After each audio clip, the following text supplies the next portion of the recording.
So this presentation is about the magnet model.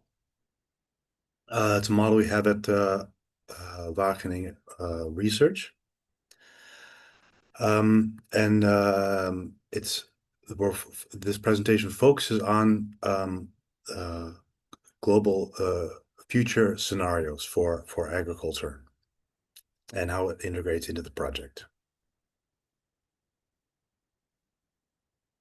So as the contents. Brief introduction to the role magnet plays in the Eco-Ready project, that a description of the model, how we build the future narrative scenario projections,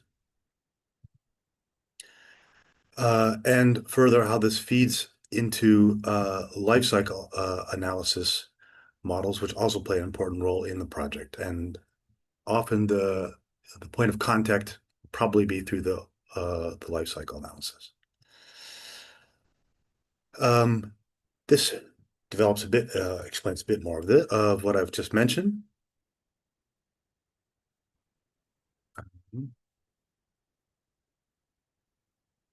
Where this is how the magnet results and the magnet model feed into the other elements of the project.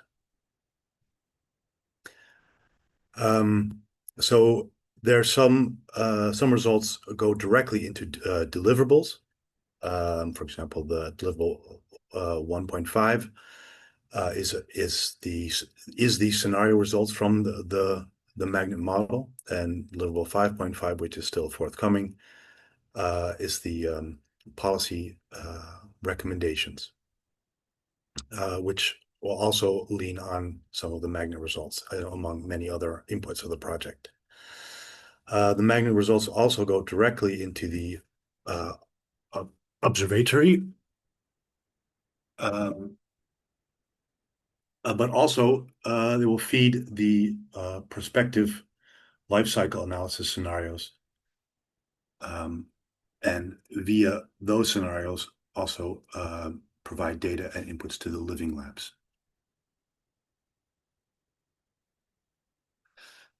So the angle of this webinar and what I'm trying to get across is a bit of intuition as to what's going on behind these quantitative scenario projections. So when you're engaging in some output from Magnet, either in the in the form of a report or via the scenario data available in the observatory, or via the perspective scenarios from the life cycle analysis, you'll have some idea of what's behind there. Okay, just from my own feeling, Gerhard, everybody can see what everything's going okay. You can hear me and see me. Yes, everything fine. All right, great. Perfect. Check. Okay. Um, so what is magnet? Magnet is a macroeconomic model, a global computable general equilibrium model, or CGE model. What does this mean? It covers the entire economy. The entire global economy is embedded in this model. So it's complete. So in principle, every economic interaction, you buy something at the store, um, uh, government payments in terms of pensions, it's all in the model. But what we gain with completeness, we sacrifice with detail. So it is an economy-wide model with global coverage and national level aggregation. So it doesn't go into any more detail than individual countries. Each country has a number of economic sectors, several agricultural sectors, industry sectors, services sectors. And the model has all the links between these sectors, trade between countries, consumption by households. And so it really gives the big picture. On top of this, and at this core, again, it's an economic model with economic transactions. On top of this, we attach some physical units from additional data sets. So we can also say something about um, physical indicators that we're interested in: greenhouse gas emissions, land use, nutrition consumption.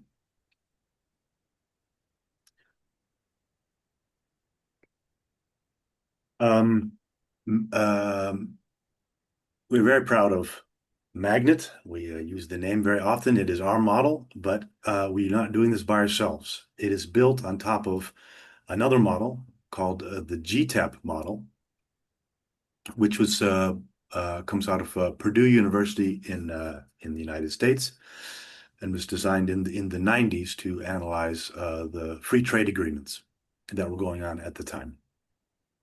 It has grown into a very large global consortium in the past 30 years. We play a big role. So we've taken the GTAB model, we've pulled it apart, and we've added additional bits that are relevant to particular research questions. So in this sort of honeycomb picture, the bottom left of the screen, is sort of a representation of how we work, where we have GTAP at the core, and we've added over the years, it's now also been about 20 years, um, of additional elements of detail or additional features that have slowly grown our model. Um, and it's add additional capabilities. And it is it's many of these additions are we always use at the core, but some of them we can add as needed if we need additional detail on something, or we don't include it. Sort of an extension cord with all the plugs, and you can add additional plugs in or pull them out. So this allows for a lot of flexibility in the model that we use. This is another slide of GTAP. It's really a global consortium. Wageningen is part of this inner core. These are all sort of the core consortium members, but the users really span the whole world. So these are this is a picture of just the core members.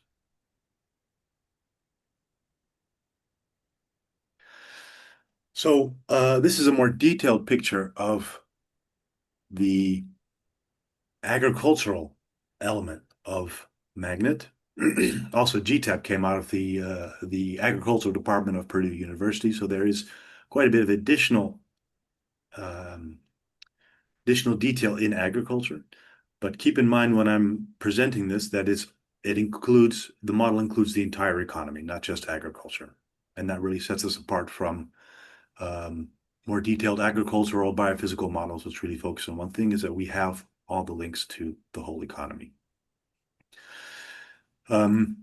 So this slide gives more detail into the agricultural bit, which is really also the core of our focus.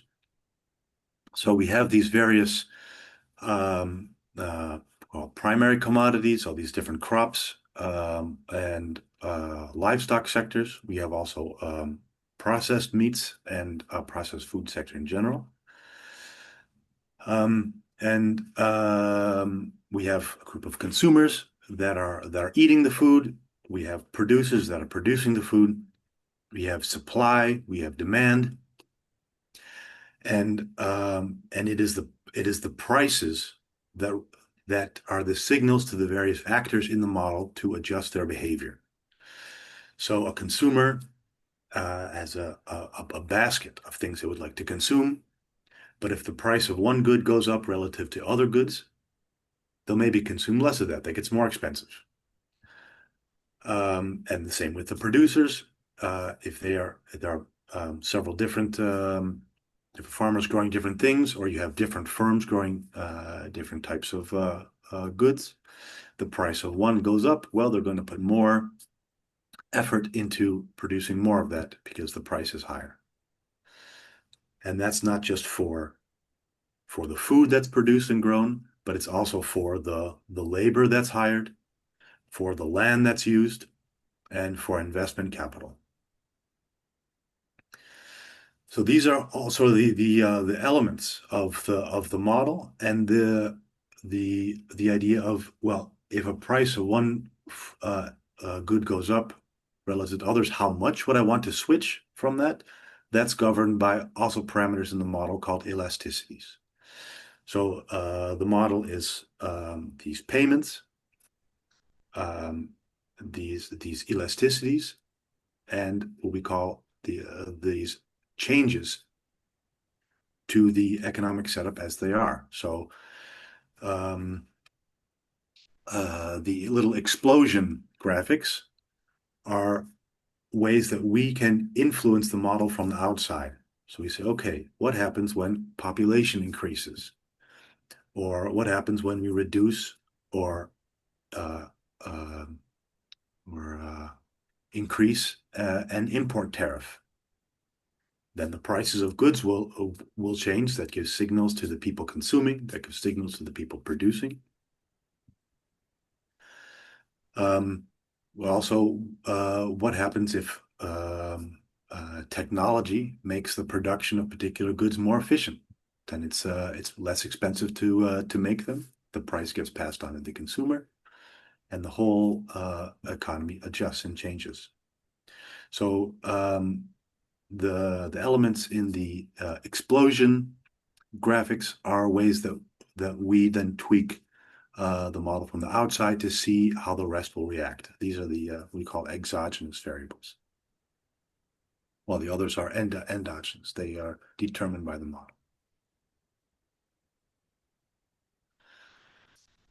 Um, so this is sort of in words of what I've been saying already. The core of the magnet model is it's an economic model, so it is focused on um, monetary values of payments and receipts for various goods and services, but also the inputs needed. So again, labor and land. Um, we complement these by adding physical quantities from additional data sets. We often use FAO data sets or our IEA, the International Energy Agency.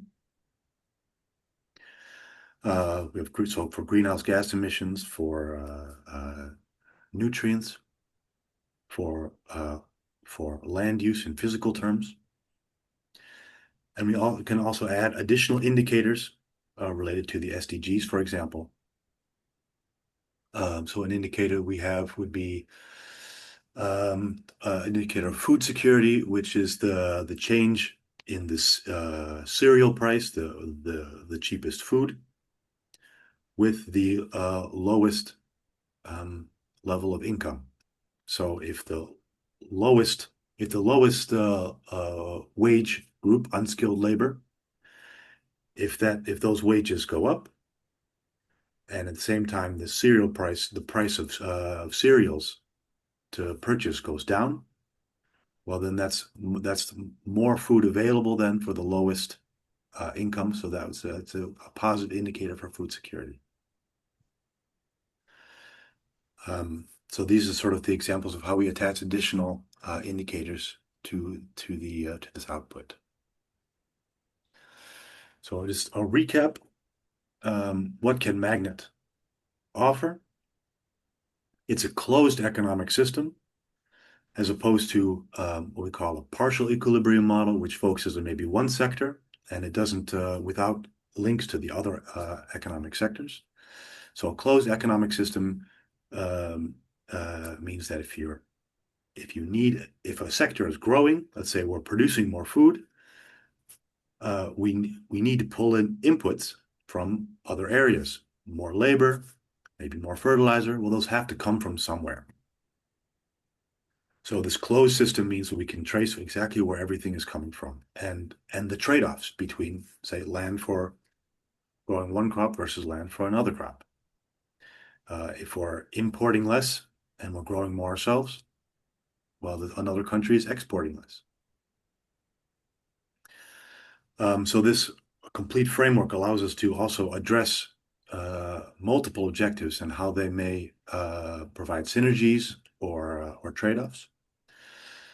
The behavior of the producers and consumers is what really drives the changes in the model. And again, these are governed by the size of the changes and these elasticity parameters.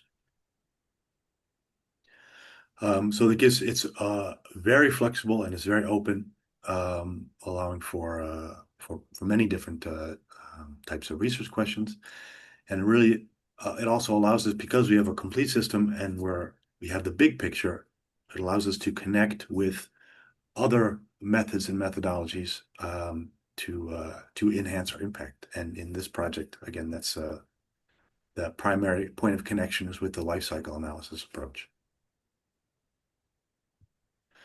Okay, so before I go on to the next thing, are there any burning questions or things that aren't clear?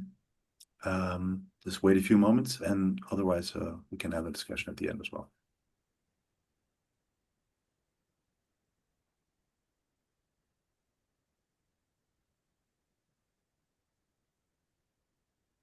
All right, as they say in Dutch, silence is approval. So I'll continue.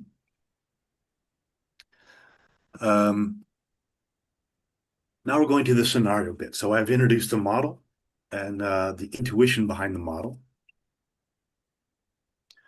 But now the scenario. So how do we apply this? So first, what motivates the scenario? What does this mean that we need this future scenario? For example, of climate change, the question, what's the impact of climate change in the next 25 years? Impact on agriculture and food security. How many people will go hungry? What is the impact of climate change on food production in the EU and other areas in the world? What does this mean for food prices and food affordability? Well, the answer is it depends. What does it depend on?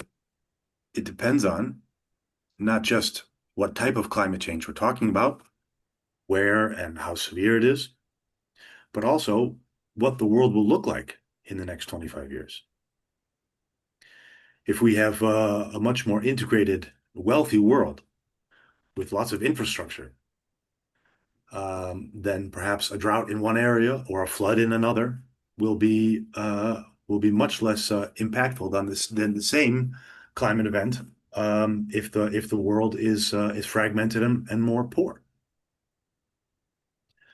So the question of in assessing the impact of future climate change, what world would we be living in, and that is actually receiving this changing climate is a very relevant question, and it turns out from many modeling exercises, not just from ours, but um, uh, many other from the integrated assessment models that used by the IPCC, that these questions of what the world will look like have often a larger impact on on the welfare than the severity of the climate change on the welfare of people. So this is a very important and relevant question.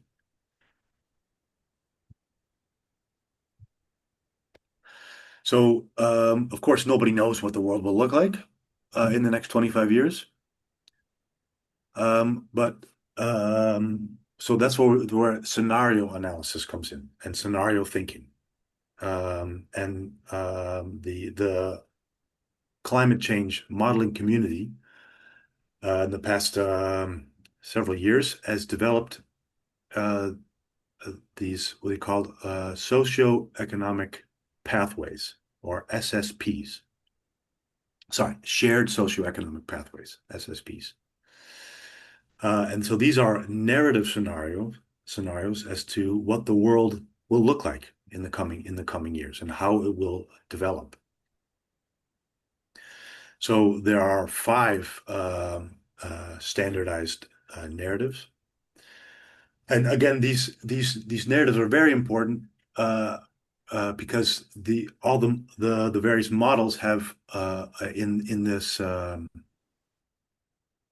in the climate change modeling community have adopted these. So when you're comparing results across models, it really helps to have these shared scenarios that that it forms the basis of comparison.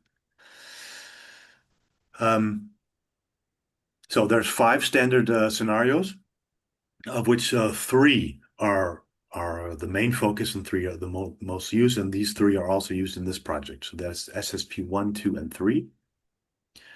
The other 2 are also important for understanding these 3, so that's why I've left them up here. This graph shows all 5. And on the graph, the axes are challenges for adaptation and challenges for mitigation. So mitigation is how can we reduce greenhouse gas emissions to prevent climate change, and adaptation is when climate change happens, how vulnerable are we to climate change? So in the bottom left corner, we have SSP1. This is sort of the best of all worlds, where this narrative, future narratives, the world comes together, the solidarity, integrated world. It's a very green world, so there are already mechanisms in place which reduce greenhouse gas emissions. So there are lower challenges for mitigation. And because there's solidarity and more wealth, it's also low challenges for adaptation to climate events. The opposite of that is SSP3, which is the high challenges to both. This is you have a fragmented world, nationalistic world, where everybody goes their own way and doesn't pay attention to collective goals, climate change agreements. So they're both more poor, and there's also lots of greenhouse gas emissions. So we have, and then the other, the SSP2 is called middle of the road. It's really just a continuation of current trends. So things don't drastically change in one way or another. To illustrate these, we have SSP5, which we also call the fossil road, the conventional development. So the poorer countries use the cheap energy sources, coal and oil and polluting energy, to grow richer faster. So this puts out a lot more greenhouse gas emissions. However, because the world in total is more wealthy, they can spend more on infrastructure, and has then lower risks to climate events. And then SSP4, which is an unequal world where the wealthy world goes its own way, um, uh, going green, and also investing in infrastructure, and the developing world is left behind. So there are fewer greenhouse gas emissions because the wealthy, previously polluting countries are addressing their emissions, but they're not taking. There's no solidarity with the developing world, so they are vulnerable to climate change. So these are the narratives um, that are driving these future results from the magnet model. And again, we didn't make these up. They are used by the IPCC and in the climate change modeling community. These are in words what I've just said, a bit more description of these 3 main scenarios that we are using in this project. And this graphic gives an idea of how we implement these scenarios in Magnet.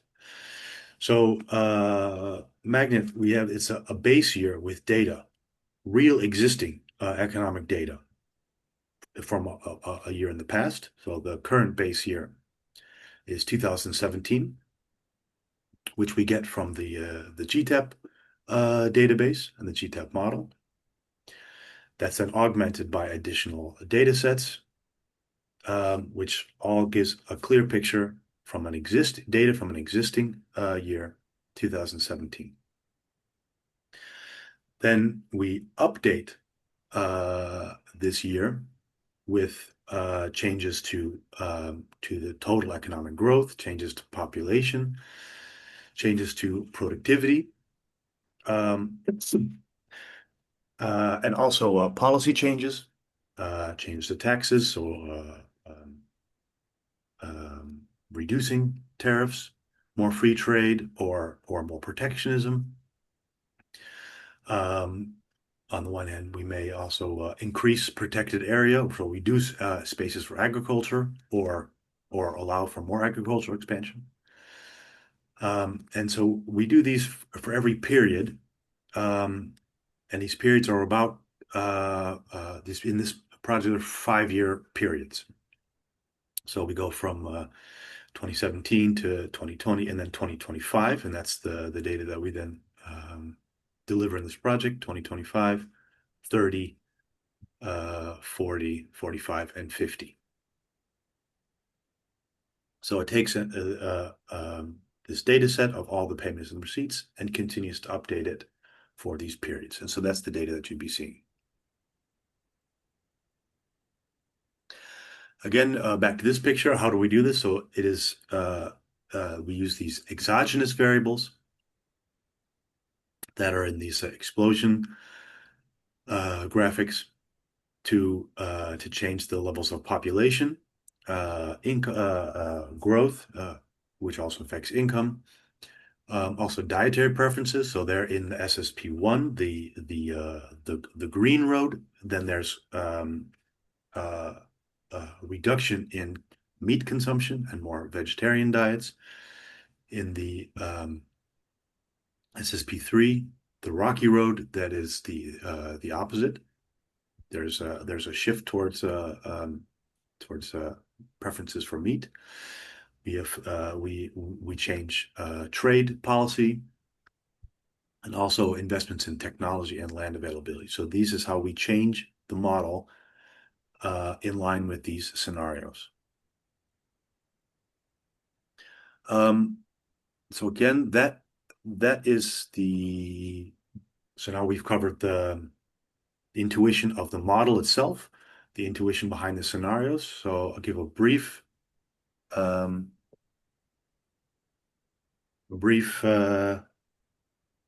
look at the results.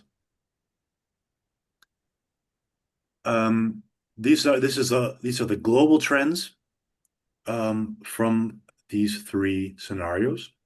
So this is for the whole world.